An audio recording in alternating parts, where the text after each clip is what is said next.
Hi, friends. It's your old pal Papa Dale here with another episode of Christ versus Culture. This is the Bible series based on 1 John 2:15, which says, "Love not the world, neither the things that are in the world. If any man loves the world, the love of the Father is not in him." What that means is Jesus Christ must be your highest priority in life. Now, this episode is called Creators Have Rights. You know, I was gonna digress, but I get into that in the very beginning of this topic anyway. So, creators have rights. There's two purposes for uploading these videos to YouTube.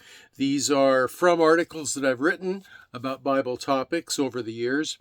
And two reasons for uploading them to YouTube now. One, as a educational resource for the Christian community today, and two, as a legacy of educational content for those people who will be left behind after the rapture. Who am I? Well, I'm Papa Dale, and I'm a retired pastor, teacher, theologian, chaplain, evangelist, businessman. I've done a lot of things in 50 plus years of service to the Lord Jesus Christ. It's important that you should want to know a little bit about anyone who says they want to teach you something about the Bible, because the Bible says in the end times there'll be many false teachers that'll rise up. Pardon me, just had dinner. And the point is that you don't want to listen to any false teachers. The way that you tell a false teacher from a true one is false teachers will teach you material, doctrine, teachings that contradict or at least are not congruent with the scripture. That's the main way you tell. You can also get a little bit of a hint about what a teacher is all about by who they are, what their background is, their education, the schools they went to, the churches they served in, and so forth. And I've made a little video titled Papa Dale Intro that'll give you a little bit of background on me. But for now, let's get right into the topic. Creators have rights. Now, even in the natural world, all creators have rights over their creation. If a painting fails to meet the desired expectations of the painter rejects it. He might burn the defective canvas. He might scrape it clean. He might put it in the closet. His disposition of it is his own prerogative. Now, our ancestors were created to be the perfect image of the perfect Creator, God, Yahweh. They were to voluntarily populate, order, and govern the physical world in cooperation with Him according to His plan and purpose. That's why they were created. Genesis 1:26. They chose to divert from that creative plan and purpose and thus made themselves defective. Genesis 3:6. They were intended to reproduce children who would also be perfect, Genesis 1:28. But their act of disobedience polluted their own spiritual nature. And then that spiritual nature was passed on to their children, and to their children, and to their children, and so on and so on. Genesis 5:3. So, today, all humans are defective creatures. Romans 3:10. And all humans are under a spiritual curse. Genesis 3:16 through 19. We are defective by nature. Romans 1:19. Born as rebels. But we are also defective by our own choice, always insisting on our own selfish way, never willing to submit to the will of the Creator. Romans 1:21. Not only has our will been corrupted, but also our minds. Ephesians 5:18. We are much worse than we think we are. We compare ourselves against one another. Oh, I'm not so bad. Look at him. Oh, I'm better than her.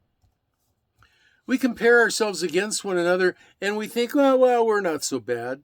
2 Corinthians 10:12. But the proper comparison is not against one another. The proper comparison must be against our original design. And that original design was the perfection of God Himself. Because we are fallen, we overlook our own sins and focus on the injustices that we've suffered. Matthew 7:1-5. We devise a rationale to claim we are righteous. We justify ourselves. We willingly ignore evidence that would shatter the cherished illusions about our own goodness. John 7:24. Apart from God's grace, hell is our natural destination. Now, God has, in His mercy and grace, chosen to redeem mankind rather than destroy us all. 1 Timothy 2:3-4. Yahweh has extended the offer of forgiveness for our rebellion and a second chance for humans to voluntarily cooperate with Him in the continuation of His original plan and purpose. Matthew 16:24. This second chance comes in the form of human repentance from our defective, rebellious mindset, our sin, and a new focus on dynamically trusting Him that His offer is bona fide. Matthew 4:17 and John 6:29. Then, in gratitude for an undeserved second chance, we focus our desire to submit to the will of the Creator and to pursue a life of service to Him. Matthew 16:24. So, it's pretty simple. God created us. God has the rights of ownership over us.